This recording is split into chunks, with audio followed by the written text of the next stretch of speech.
என்னம்மா பிரச்சனை? இந்த பிள்ளை பொண்ணு ரொம்ப தொந்தரவு பண்ணுறேன், என்னை அடிக்கிறேன் விடுறேன்னு பிரசவம் ஆச்சு மேடம். பிரசவம் இப்போ வளகாப்பு பண்ண போகிறோம். நான் அது வரைக்கும் மேலூரில் ரிப்போர்ட் கொடுத்து இது பண்ண பிறகு நாங்கள் தொடர்பே வச்சுக்கிறல. எப்படியாவது போட்டு அப்படி நம்மளுக்கு இவ்வளோ வளர்த்ததுக்கு இந்த இது மரியாதைன்னு நினச்சி நான் விட்டுட்டோம். நான் மனசு பொறுக்காமல் ஒவ்வொரு நாள் பொண்ணு போடுவேன். இவர் அதுலேயும் பேசவே மாட்டார். என்னை இப்படி அசிங்கப்படுத்திட்டு போயிடுச்சு இந்த பொண்ணு அப்படின்னு பேச மாட்டார். பேசவும் பிறகு இந்த பிள்ளை எனக்கு வளகாப்பு வைக்க போகிறாரு வாமான்னு சொல்லிச்சு. நான் வரமாட்டேன் அப்படின்னு சொல்லவும் இருந்துட்டாங்க. பிறகு பிரசவம் ஆயிடுச்சு. பிரசவம் ஆகவும் வாமா என்னை வந்து பாரு, எனக்கு ரொம்ப வேதனையாக இருக்குது, பூரா புண்ணாயிடுச்சு மேடம் அப்படின்னு சொல்லிச்சு. அப்பையும் மனசை கட்டுப்படுத்திக்கிட்டு தான் நான் வரமாட்டேன் அப்படின்னு சொல்லி முதல் சொல்லிட்டேன். ரெண்டாவது இந்த பிள்ளை அழுது சொல்லவும் நானும் எங்கள் தங்கச்சியும் போய் பார்க்க போனோம் மேடம். பார்த்தா அந்த கன்றாவி ரொம்ப கன்றாவி, இந்த ஊசி போட்டது கட்டி கட்டியாக புண்ணாகி இம்மந்தண்டி புண்ணாக இருக்கும் மேடம். பார்க்குறது கால் இல்லாமல். அவருக்கு தெரியாதுல்ல பார்க்க? ஆம்பளையா தானே, எப்படி பார்ப்பாரு? அப்படியே பார்த்துட்டு பொண்ணு நர்ஸ் தானே, தெரியணும்ல. படிக்கிறது இல்ல. ஒரே ஒரு விஷயம் சொல்லுமா, எப்படி உனக்கு அப்படி ஒரு தைரியம் வந்தது? உனக்கு அக்கா இருக்காங்கல்ல, அக்கா கல்யாணம் பண்ணி குடும்பத்தோட நல்லா இருக்காங்களா? நல்லா இருக்காங்க. சரி, நல்ல குடும்பத்துல இருந்து வந்திருக்க நீ, எப்படி உனக்கு இப்படி ஒரு விஷயம் பண்ண தோணுச்சு? கெட்டவரா இருந்தா என்ன பண்ணிருப்ப? தூக்கி போட்டுட்டு போயிருந்தாருன்னா என்ன பண்ணிருப்ப? தெருவில் விட்டுட்டு போயிருந்தாருன்னா என்ன பண்ணிருப்போம்? ஏமாத்திட்டு. அப்படிதான் நம்ம நாங்க தேடணும். என்ன பண்ணாலோ செத்து போனாலோ என்னன்னு தெரியல. இருங்கம்மா, அவ சொல்லட்டும், அவ ஏன் அப்படி பண்ணான்னு. ஏன் பண்ண? மேம் ஒரு நாள் கோயிலுக்கு போனேன் மேம். இவர் கூட வேலை பார்த்துட்டு இருக்கும்போது எல்லார்ட்டையும் சொல்லிட்டு தான் போனேன். சீனியர் ஸ்டாஃபு எல்லார்ட்டையும் சொல்லிட்டு தான் போனேன். அவங்களுக்கு எனக்கு என்ன கோவம் தெரியலை. சொல்லிட்டு தான் போனேன். அவன் வந்து சொல்லாமல் போயிட்டா, இவ யார் கூட போனான்னு தெரியல அப்படின்னு சொல்லி அவங்க எல்லாம் பேச ஆரம்பிச்சிட்டாங்க. ஓ, அப்போ வேலை செய்யற இடத்துல இருந்து வெளியே அனுப்பிச்சிட்டாங்க? வெளியே அனுப்பல மேடம். தப்பா பேசிட்டாங்க. தப்பா பேசி அப்பா அம்மாட்ட போய் சொல்ல முடியல, அதனால அவரோட போயிட்டு அவரோட அந்த கேவலம் தாங்க முடியாம போயிட்டு.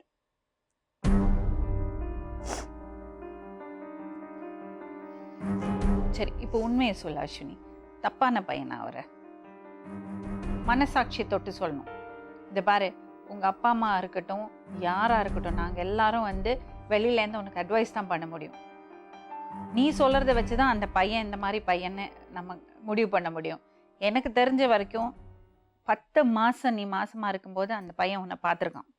அப்படியெல்லாம் பார்க்கவே இல்லை மேடம். நான் தான் மேம் சமைப்பேன். என்னைக்கா ஒரு நாள் தான் சமைப்பார் அவர்.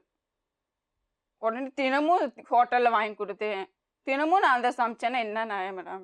துணியெல்லாம் டெய்லி துவைச்சு போடுவார். அதெல்லாம் போய் மேடம். அதெல்லாம் போய் இருங்க, அவர் சிசேரியன் பண்ணும்போது தான் மேம் பண்ணுவாரு. தண்ணி படக்கூடாது அந்த இடத்துல, அதனாலதான் இவர் பண்ணாரு. மாசமா இருக்கும்போது? மாசமா இருக்கும்போதெல்லாம் பண்ணவே இல்லை.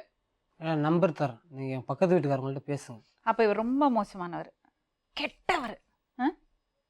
நமக்கு எல்லாருக்கும் நல்லதும் இருக்கு, கெட்டதும் இருக்கு. ஒருத்தர் அப்படியே சும்மா தூக்கி போட்டுற கூடாது. அவர் சந்தேகப்படுறாரு மேம் ரொம்ப. எல்லாரு கூடயும் சந்தேகப்படுறாரா? இதுக்கு மேல என்ன சொல்ல போற? சொல்றதுக்கு வேற ஏதாவது போய் இருந்தா சொல்லிடு.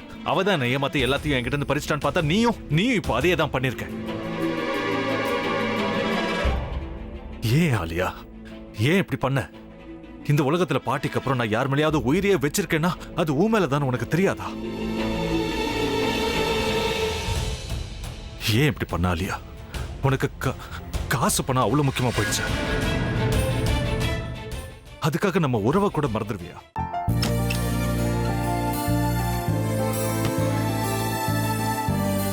சக்தி ஒரு நிமிஷம்.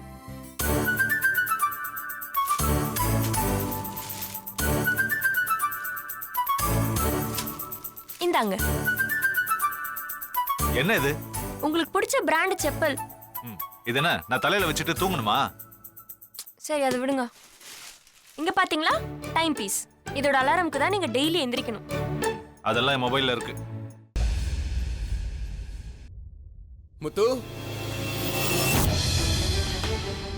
முத்து, என்னடி இவன் முத்துன்னு ஒருத்தைய உருவாக்கி விட்டான். செல்வியை மறப்பான்னு பார்த்தா எப்ப பார்த்தாலும் முத்து முத்துன்னு கூப்பிட்டு இருக்கான். முத்துவ கூப்பிட மட்டுமா செய்யறான், முத்துவ வச்சு என்னென்னமோ செய்யறான். நாம தான் இளிச்சவாய் மாதிரி வேடிக்கை பார்த்துட்டு இருக்கோம். என்ன முறைச்சு என்ன பிரயோஜனமாயா? உனக்கு வேற குரல் போயிடுச்சு. அடுத்து அவ செல்வியை கூப்பிட்டானா என்ன பண்ண போற? உன்னுடைய விருப்பப்படியே நீ ராமநாத வீட்டு மருமகளா வாழ போற. கண்டிப்பா என்னுடைய ஸ்தானத்திலிருந்து அவன் உன்னை நல்லா பார்த்துக்குவான் அம்மா. டேய், அவரை பத்தி தான் உனக்கு தெரியும்ல. அவர் எந்த முடிவு எடுத்தாலும் அதான் ஃபைனல். நம்ம அப்பா வேணுமா வேணாமாங்கிறத நீயே முடிவு பண்ணிக்கோ. வாடா.